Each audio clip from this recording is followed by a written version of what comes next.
She was just the nanny, poor, quiet, invisible. Until one forbidden night she fell asleep in her billionaire boss's bed and woke up to him standing over her, furious. He fired her on the spot. But what he didn't expect was how much his son, and his own heart, would beg for her back. Hello family, welcome to True Life Stories.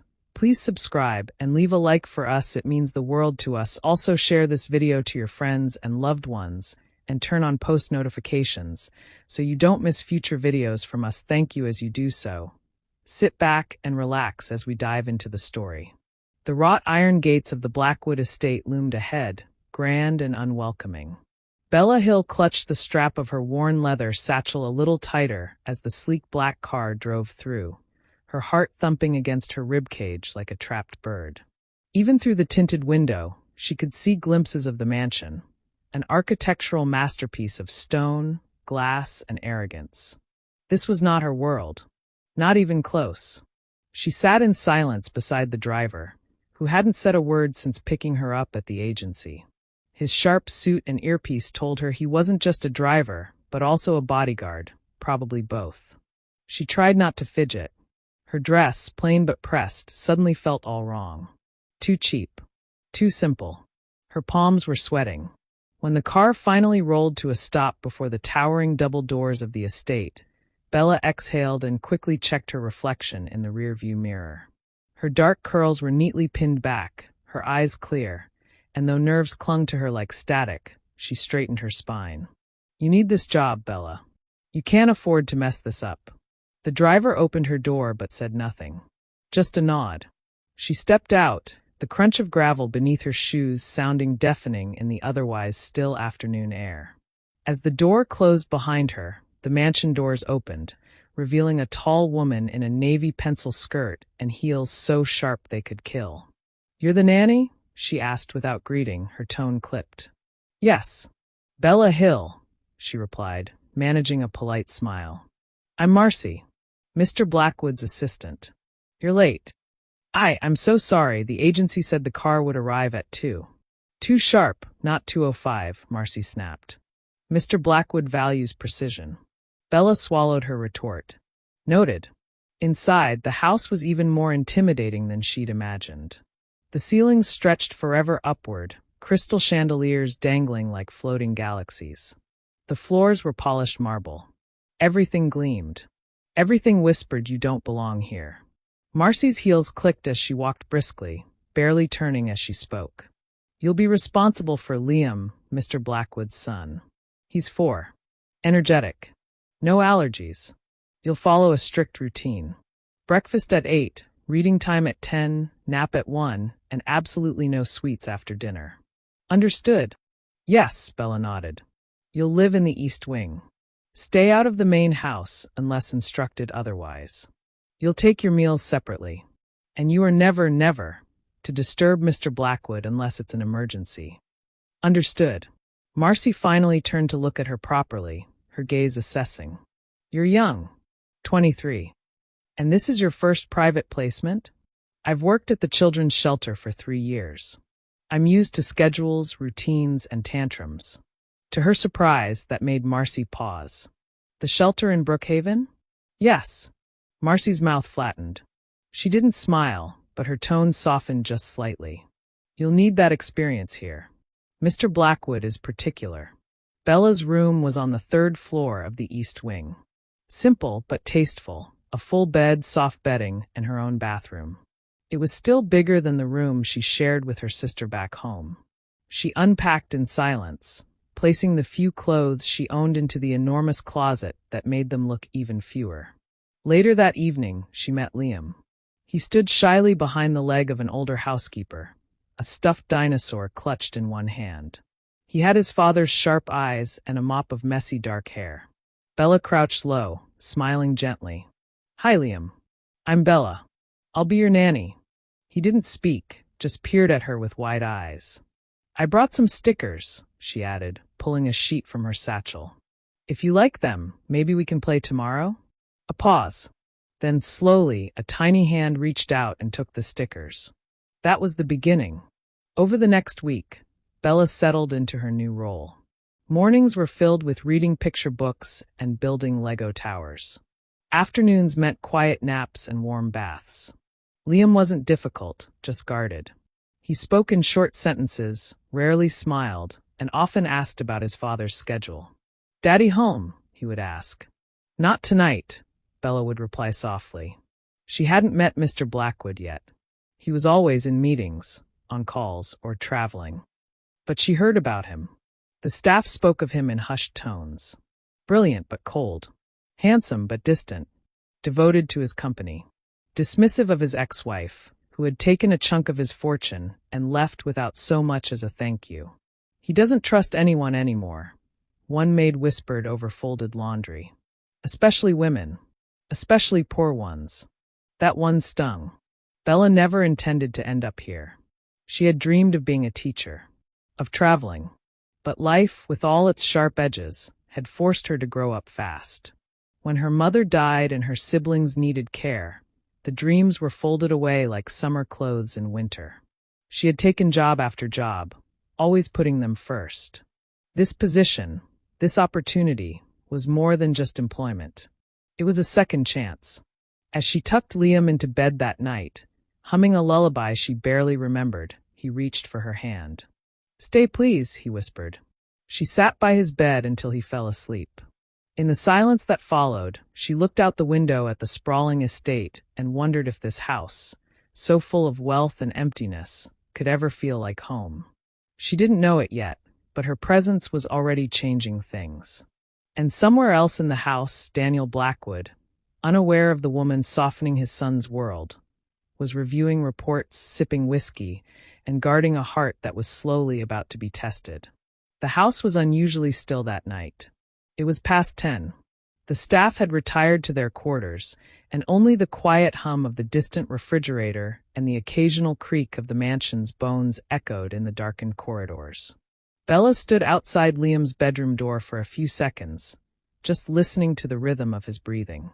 The little boy had finally fallen into a deep sleep after insisting on 5 bedtime stories in a row. He'd clung to her hand until his lashes fluttered shut. Now, his small chest rose and fell peacefully beneath his dinosaur print blanket. She sighed, exhaustion creeping up her spine, but not just physical fatigue. It was the mental drain, the kind that came from always having to be polite, careful, invisible. She padded barefoot down the hall, back toward the east wing, wearing a soft, old nightgown that hung mid-thigh. It wasn't meant to be provocative. It was just all she had left that felt comfortable. She'd packed light. The rest of her wardrobe was secondhand, and she'd long since stopped caring about fashion.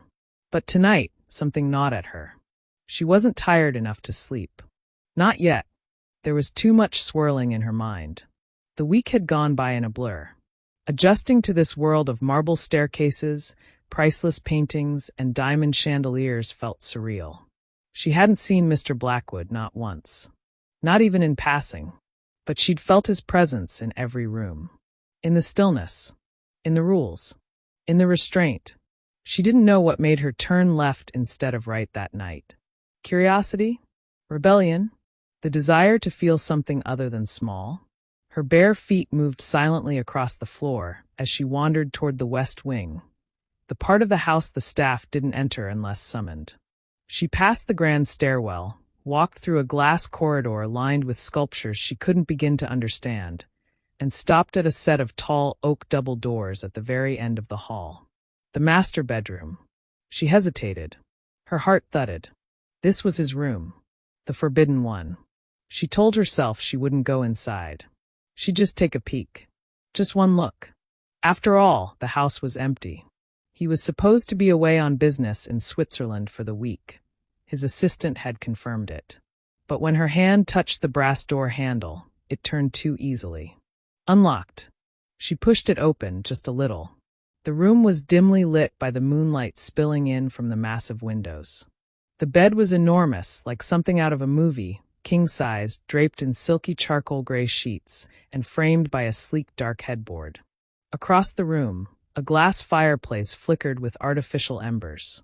A single painting of a stormy sea hung over it. Everything was cold. Sharp. Masculine. Unwelcoming. and yet beautiful. Bella stepped inside before she could stop herself, heart pounding louder than her footsteps. She shouldn't be here. She knew that, but she couldn't look away. Her fingers brushed across the velvet throw blanket at the foot of the bed. It was the softest thing she'd ever touched. Biting her lip, she glanced toward the door. Still closed. She looked at the bed again. What would it feel like? To sleep in something like this? Just for a moment. Just to lie down. She climbed onto the mattress gingerly, unsure if it would creak, but it didn't. It was silent, perfectly supportive, and unbelievably soft. Her body sank into the mattress like it had been waiting for her. She lay back against the pillow, exhaling slowly. A sigh escaped her lips before she could catch it. Her eyes fluttered shut. She didn't mean to fall asleep. She really didn't. The sound of a door opening startled Daniel. He frowned, stepping into the hallway. He'd just returned from the airport. Delayed flights, weather issues, and a canceled meeting had rerouted him back home sooner than expected. It was past midnight now. The staff was off duty. The mansion was quiet. Too quiet. He checked Liam's room first, as always. His son was asleep, clutching the same dinosaur plushie, curled on his side. The nightlight glowed softly in the corner. Daniel exhaled. He turned toward his own suite, walking slowly, unbuttoning the top of his shirt. He was bone-tired. All he wanted was a shower and sleep. He didn't even turn on the hallway lights as he reached his room. He knew the way by heart. But as he stepped into the room, he paused. Something was off. The air felt warmer. The sheets were ruffled. And there, lying sprawled across his bed, was a woman. He froze. Her head was turned to the side, her hair loose around her shoulders. The nightgown she wore was thin, delicate, riding up slightly around her thighs. One leg was stretched out over the sheets, the other tucked beneath her.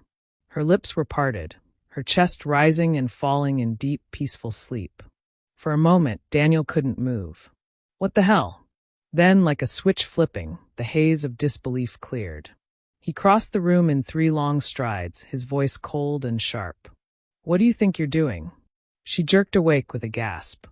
Bella bolted upright, nearly falling off the bed. What? You're in my room. In my bed. His tone was low, furious, his jaw clenched. Explain. Right now. I'm so sorry, she stammered, her eyes wide, blinking hard against the light and confusion. I didn't think. I just lay down for a moment. I didn't mean to fall asleep. Didn't mean to fall asleep? His gaze dropped to her bare legs, exposed beneath the nightgown. He immediately looked away, jaw tightening. Do you always make yourself at home in your employer's bed wearing that? Tears sprang to her eyes, but she shook her head, standing up quickly and pulling the hem of her gown down. No, I swear, I wasn't trying to. God, I know how this looks, but I promise I wasn't. You've been here a week, he interrupted coldly. And this is how you behave when you think I'm gone? I'm not like that, she whispered, voice cracking. Please. I didn't mean any harm. I'm sorry. Daniel stared at her for a long moment. There was a flicker of doubt in his mind. She didn't look seductive. She looked ashamed. Embarrassed. Young. But his heart had been broken once before by sweet eyes and innocent smiles. He stepped back, voice hard. Gather your things. You're fired. The suitcase didn't want to close. Bella pressed down with her full weight, her arms trembling as she forced the zipper around the corner, a tear sliding silently down her cheek and soaking into the cotton of her sleeve. Her room, so quiet, so perfect just hours ago, now felt like a prison. Or worse, like the scene of a crime. She had barely spoken a full sentence before Daniel Blackwood turned away from her, his voice as final as the slamming of a judge's gavel. You're fired. No questions. No room for understanding. Just an order. Even now, she wasn't sure if she had imagined the way his eyes had lingered on her legs before he snapped back to anger. Had there been something else? Something he saw that rattled him? She didn't know. And it didn't matter. All that mattered was that she had crossed a line, and now she was paying the price. She wiped her face quickly, dragging the back of her hand over her mouth to stifle the sob that threatened to slip out. No time for tears. No space for weakness. She had made a mistake, however unintentional, and now she had to fix it the only way she could, by leaving. The hallway was dark and cold as she wheeled her suitcase toward the staircase. The lights were dimmed, the house still eerily silent, as if it, too, was holding its breath. Her bare feet made no sound on the hardwood floor. As she passed the nursery, she paused. Liam. She wanted to go in. Just to see him one more time. Maybe kiss his forehead, whisper goodbye. But she couldn't. It would only make it worse, for him and for her. Her hand hovered near the doorknob. Then she forced herself to let go. She descended the stairs, one by one, slowly, the weight of the moment pressing down on her like a second suitcase strapped to her shoulders. Marcy wasn't there. No driver. No staff. Just the wind rustling the trees outside and the hum of the security system at the front door. She opened it herself. The cold night air slapped her cheeks. She didn't have a plan. No place to go. She had just enough money for a hotel for maybe 2 nights. After that, who knew? The door clicked shut behind her. Just like that, Bella Hill was gone. Daniel stood in his bedroom, staring at the wrinkled sheets where she had lain. He hadn't moved for almost 5 minutes. There was a war raging in his chest, part fury, part confusion, and part something much more dangerous, doubt. He scrubbed a hand through his head and exhaled. The way she had looked at him, terrified, vulnerable, and ashamed, didn't match the image of a manipulative gold digger sneaking into a billionaire's bed. Her voice had trembled, her eyes had shone with real tears, and not once had she begged to stay. She had simply apologized. She could have made a scene. She didn't. Still, he couldn't allow it. The boundary had been crossed. And boundaries, once blurred, became dangerous. Like with Sabrina. He poured himself a drink, the whiskey burning a bitter path down his throat. Memories of his ex-wife clawed their way into his thoughts. Her charming laugh, the way she had once curled into his chest, swearing she loved him. All lies. She had stayed just long enough to secure the lifestyle she wanted before leaving him, taking the settlement and the new Bentley, and running right back to her ex-boyfriend. She had broken Daniel, and cost him far more than money. He wasn't going to be taken for a fool again. Especially not by a pretty face and a tear-stained apology. And yet, his mind returned to the scene again. Bella hadn't even known he was back. She couldn't have been trying to seduce him. The way she had been sleeping, unguarded, peaceful, almost childlike, it had stirred something in him he hadn't felt in years. Not desire. Not first. Loneliness. Daniel cursed under his breath and tossed back the rest of the drink. This was the right decision. He had to believe that. The next morning, the household woke to absence. And it wasn't just Bella's presence that was missing. It was the laughter, the stories, the warmth. At breakfast, Liam sat in silence, his fork poking at scrambled eggs he didn't want. His lower lip was trembling. "She gone?" he asked finally, barely above a whisper. Daniel looked up from his coffee. "She had to leave." "Why?"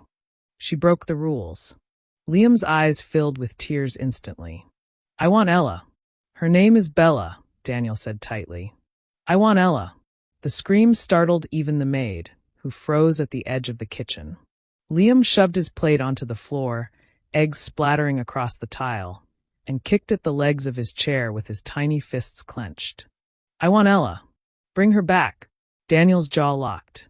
Enough. But Liam didn't stop. He cried until his voice cracked. Refused to get dressed. Wouldn't leave his room. Wouldn't speak. Wouldn't eat. The entire day passed in a storm of silence and sobs.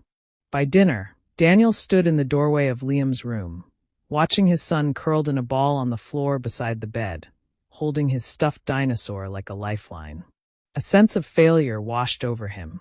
The same one he had felt after the divorce.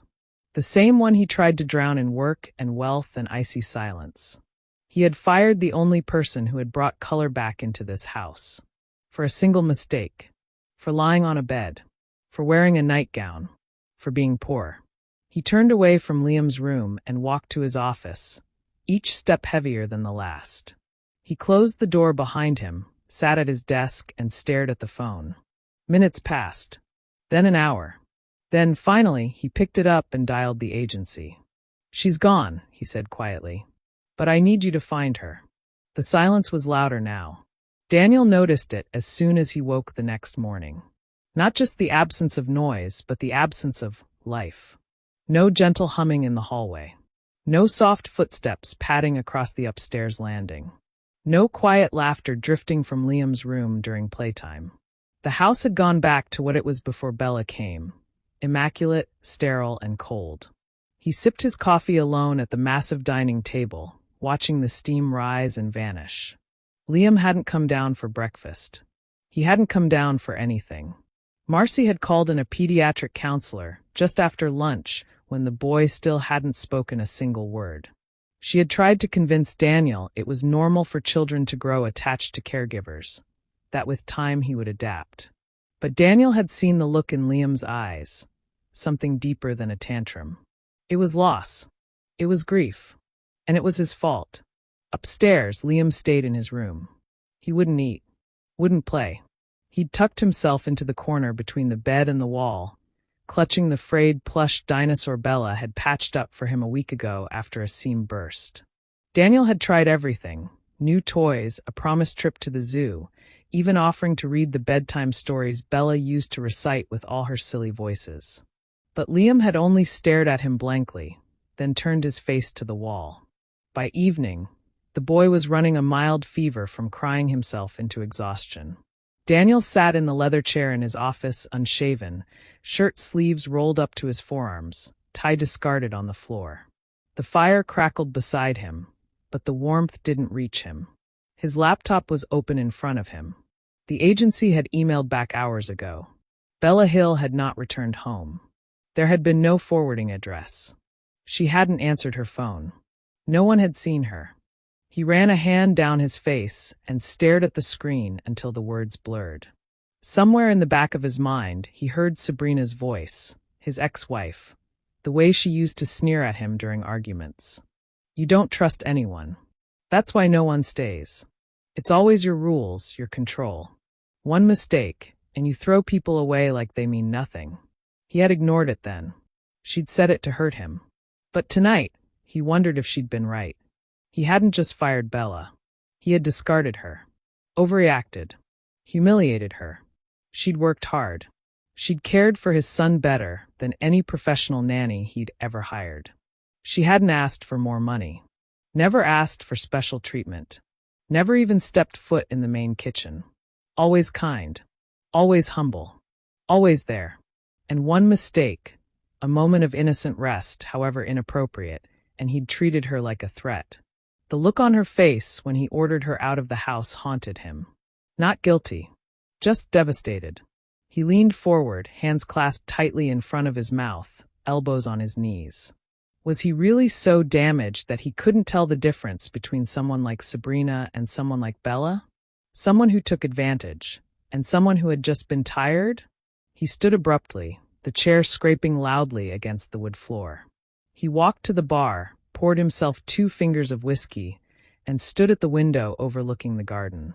The lights outside glowed faintly against the frost-covered grass. The moon hung low, watching in judgment. He couldn't keep pretending this was fine. He couldn't keep pretending he was fine. The following day, Liam woke up hoarse from crying in his sleep. His cheeks were flushed and his eyes dull.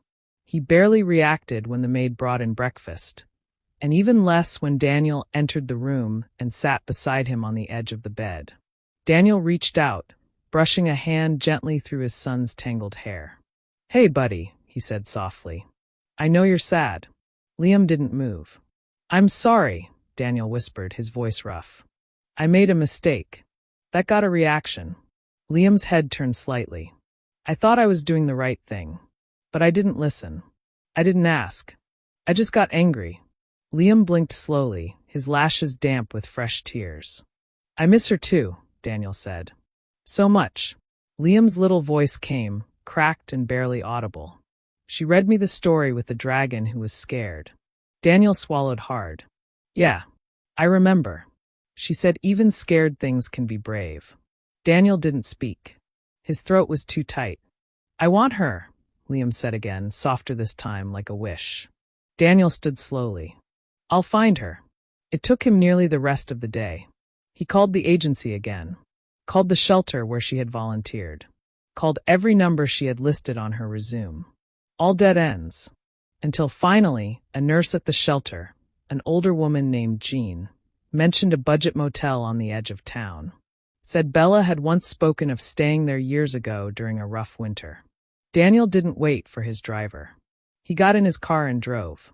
The city blurred past him. Lights, buildings, intersections, all meaningless.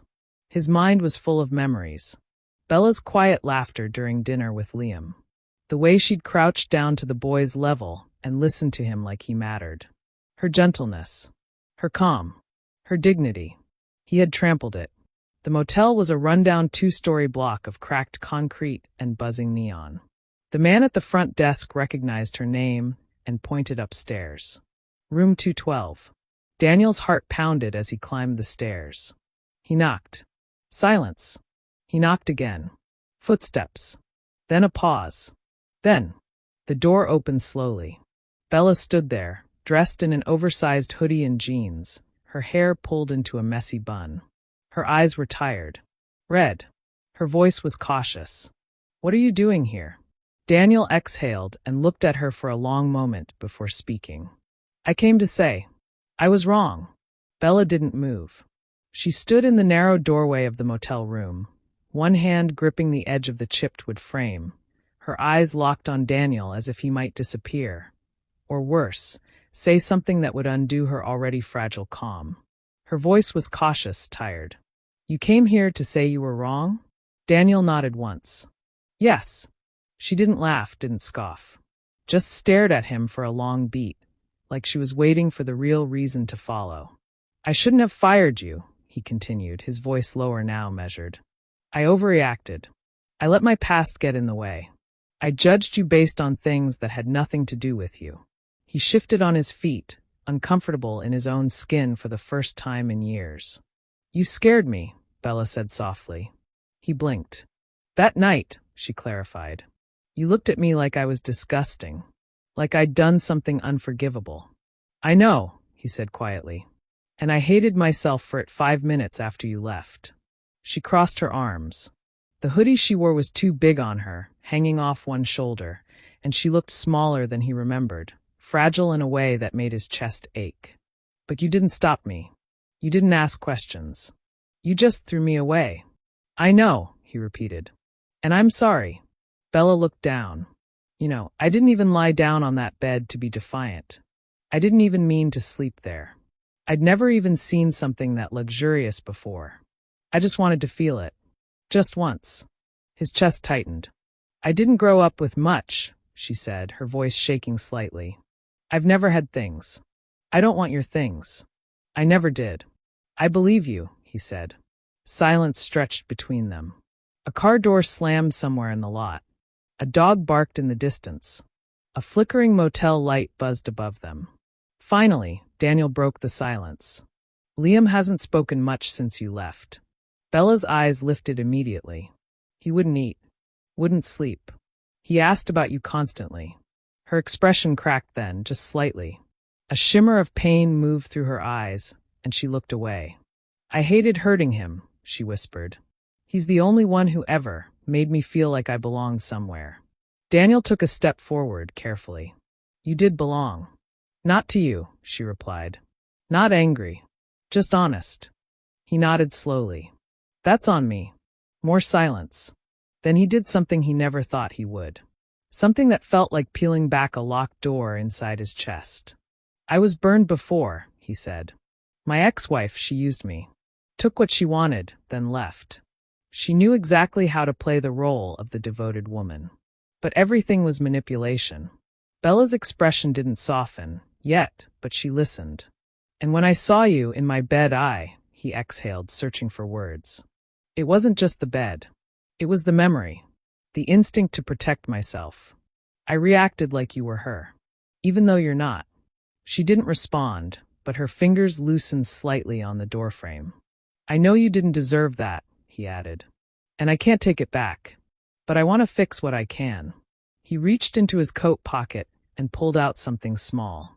It was a crumpled drawing, Liam's, drawn in bright crayon on construction paper. A stick figure version of Bella, with curls and a dress, holding hands with a small boy. Over their heads, in a shaky hand, were the words, "Come home, please, Mara." Bella's breath caught. "He made that this morning," Daniel said. "He cried for an hour afterward. I told him I'd bring it to you." Her fingers brushed the paper as she took it from him slowly, like it might crumble in her hands. Does he still want me back?" Daniel gave her the smallest smile, almost bitter. "He's 4. He doesn't care about pride or mistakes. He just knows who makes him feel safe." Bella looked down at the drawing, her throat working to keep emotions at bay. Daniel took a step back. "I won't pressure you," he said. "But the house is emptier without you. Liam needs you." She lifted her eyes.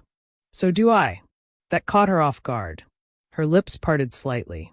"What?" "I didn't expect it," he said. "Didn't want it. But somewhere between your bedtime stories and your damn pancakes, something shifted." "I make very good pancakes," she whispered. He smiled then. "A real one." "Yeah, you do." For a moment, neither of them spoke. Then she stepped back, just enough to open the door wider. "I haven't packed," she said. "You don't have to." She nodded once, then stepped away from the door. Daniel didn't enter right away. He stood there, giving her space. Respect. Trust. She looked at him. Really looked. And for the first time since that night, she believed him. They returned to the Blackwood estate, just after dark. Liam was waiting at the window. The moment the front door opened, he ran. No shoes, no socks, just tiny feet pattering across cold marble. "Mara!" Bella dropped to her knees just in time to catch him in her arms. He threw himself at her, face pressed to her neck, sobbing. She held him tightly, eyes squeezed shut, tears slipping silently down her cheeks. "I missed you so much," he whispered. "I missed you too," she said, her voice breaking. Daniel stood behind them, watching. And for the first time in years, his house didn't feel empty. It felt like home. There was a warmth in the house now that couldn't be explained by temperature. It wasn't just that Bella had returned, or that Liam's laughter had resumed echoing through the halls like it never stopped. It was something subtler, an invisible current humming beneath the surface of everyday moments. A shift in the air. A change in how time passed. The house was no longer a fortress of silence. It breathed again. Daniel felt it most in the small moments. Like now, standing at the edge of the kitchen, watching Bella balance a bowl of pancake batter in one hand while letting Liam stir with the other. There was a smudge of flour on her cheek. She didn't know it, and Daniel didn't tell her. He liked it there. She was laughing, her eyes soft and alive in a way he hadn't seen before her return. And Liam was grinning up at her like the sun rose from her shoulders. It was domestic. It was dangerous. Daniel tore his eyes away and stepped into the room. "You're spoiling him." Bella looked over her shoulder, raising an eyebrow. "Says the man who bought him a toy Mercedes yesterday." Liam giggled. "That was a reward," Daniel defended, crossing his arms, fighting a smirk. "For what?" Daniel tilted his head thoughtfully. "For not screaming in my face the entire morning." Bella laughed, and the sound hit him square in the chest. This was becoming a pattern. The effortless banter. The way she looked at him without fear now, without walls. The unspoken awareness that something between them had cracked open, and neither of them had the strength or the desire to close it. Still, lines remained. At least for a while. It happened one evening, a week after she returned. Liam had gone to bed early, worn out after a long day at the Children's Museum. The staff had retired. The house was quiet. Bella had stayed up late folding laundry in the den, insisting the housekeeper let her help. Daniel had just come back from the gym, towel slung over one shoulder, shirt clinging to his skin. Their paths crossed by the fireplace. "You're working late," he said. Bella looked up from the basket of tiny socks and half-folded pajamas. "So are you. Old habits." "Mine too," she said, stretching her arms above her head, her back arching slightly. Daniel's eyes flickered. He looked away quickly and moved to pour himself a drink. "Want one?" he asked. She hesitated. "Sure. Just one." They sat by the fire in silence at first, sipping amber whiskey from heavy crystal glasses. It was warm, familiar, a little dangerous. "I still don't understand why you came back," Daniel said, watching the fire. Bella glanced at him. "You mean besides your heartfelt groveling?" He smiled faintly. "Yeah, besides that." She swirled her drink, watching the amber liquid catch the light. "I came back because of Liam," she said. "He's special. He deserves someone who won't leave him." Daniel nodded, thoughtful. "And me?" She was quiet for a moment. "You were part of it," she admitted. "Not at first. But you are now." He turned to look at her, something unreadable in his eyes. "I used to think you hated me," she said softly. "I didn't," he said. "I hated what I thought you represented. Poor girl from nowhere, here to climb your golden ladder?" His lips pressed into a tight line. "Something like that. And now?" He didn't answer right away. His voice, when it came, was lower. "Now I see someone who stayed, even when she had every reason not to." The silence that followed was heavy, intimate. Bella's breath caught. The room suddenly felt too warm. She set her drink down and stood. "I should go check on Liam." But as she turned, his voice stopped her. "Wait." She hesitated, then slowly turned back to face him. Daniel stood, his glass forgotten on the table. He took a few steps toward her, slow, deliberate, as if testing the air between them. "I don't know when it happened," he said, "but I stopped seeing you as just the nanny." Her heart thudded. "I've been trying to keep things professional. For Liam's sake. For yours. But I can't ignore it anymore." She stared at him, breath shallow. "Ignore what?" He reached up, brushing a loose curl from her cheek, letting his fingers linger for just a second too long. "You." The word hung in the air like a touch. Bella didn't move. Her lips parted, but no words came. She felt her heart pounding in her chest, her body frozen in place, caught between instinct and emotion, fear and longing. "I'm not asking for anything you're not ready to give," Daniel added quietly. "I just needed you to know." Bella looked up into his eyes. No arrogance, no entitlement, just sincerity. And something else, something gentler. "I'm scared," she whispered. "So am I," he admitted. She stepped closer, barely an inch between them now. Her eyes searched his face, waiting for a signal, a reason to trust this. Then, slowly, she reached up and laid her palm against his chest. Daniel leaned in, slowly, cautiously, and pressed his lips to hers. It wasn't rushed. It wasn't hungry. It was careful, reverent, like a promise whispered into silence. When they finally pulled apart, Bella's hand still rested over his heart. "I don't want this to ruin everything," she said, her voice trembling. "It won't," he murmured, brushing his forehead against hers. "Not if we're honest." She nodded. They stood there for a long time, firelight flickering across their faces, the silence no longer empty, but full of something neither of them dared name yet. Something tender. Something real. Winter melted slowly into spring. Outside the Blackwood estate, the frost gave way to green. Tulips emerging from the soil, soft wind replacing the biting chill, birds returning to perch on the iron balcony railings. Life, it seemed, was stirring in every corner. Inside, the house bloomed too. But this time, not with opulence or cold beauty, but warmth. Soft music played in the mornings. Laughter spilled down marble hallways. The scent of freshly baked muffins and Bella's lavender lotion lingered in the air long after she passed through a room. The change was subtle, but impossible to ignore. Daniel saw it most clearly in Liam. His son, once quiet, withdrawn, barely smiling, had transformed. Now he bounded through the house barefoot, singing his ABCs off-key, interrupting Daniel's Zoom calls with stories about dragons and pancakes. He drew pictures, dozens of them, and taped them all over the house. He even made a habit of crawling into Daniel's bed in the early morning hours and asking if Bella could stay forever. "She's like Mommy," Liam had said one day, unprompted, as Daniel tucked him in. "No, she's not," Daniel replied softly, brushing hair from the boy's forehead. "She's better." But it wasn't just Liam who had changed. Daniel, too, had begun to loosen the grip on the life he'd kept so tightly wound. He smiled more, stayed home more.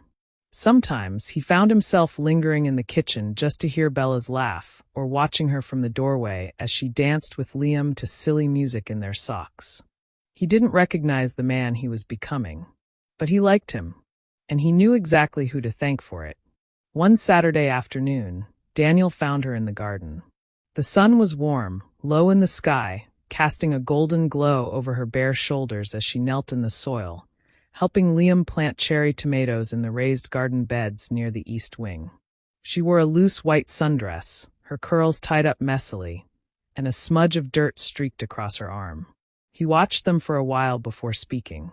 "Looks like we'll be living off tomatoes this summer." Bella turned, shielding her eyes. "Only if Liam stops burying them upside down." "I'm doing it right," Liam huffed, grinning. Daniel smiled and crouched beside them. "I think we'll need a professional garden manager." "I'll draft my resume," Bella teased, brushing her hands on her dress. Daniel's eyes lingered on her a moment longer than they should have. She caught the look. Her smile faltered just a touch, but in that way that meant she felt it too. Later, when Liam was inside taking a nap, Daniel found her again, this time in the sitting room, curled up with a book. He walked in silently and sat across from her. She lowered the book to her lap. "Something wrong?" He shook his head. "No, just nervous." He cleared his throat. "I've been thinking." "That sounds dangerous," she teased gently. He didn't smile. She straightened slightly. "Daniel, I've spent the past few years building walls," he said slowly. "Around myself. Around Liam. Around everything. Because it felt safer." Her fingers tightened around the book. "But then you came in," he continued, "and broke every one of them. And you didn't even try. You just showed up. You made pancakes. You kissed skin knees. You made my son laugh like he hadn't laughed in years." Bella's throat bobbed, her voice barely a whisper. "And you made me feel again," he said. "And I didn't know how badly I needed that." She stared at him, eyes shimmering. "I've been afraid to say this," Daniel added, voice soft, "because I didn't want to rush you, or complicate what we've built. But I can't keep pretending it's just admiration or gratitude or—" He stopped, eyes meeting hers. "I'm in love with you, Bella." The silence was sacred. Her breath caught. A tear slipped down her cheek. But she smiled. "I love you too," she said. "And I think I have for a while." He stood then, crossed the room slowly, sat beside her, and took the book from her hands, placing it gently on the table. "Then stay," he said. "I've already stayed," she whispered. "No, I mean stay," he clarified. "Not as Liam's nanny. Not just as the woman who saved our house. Stay as my partner.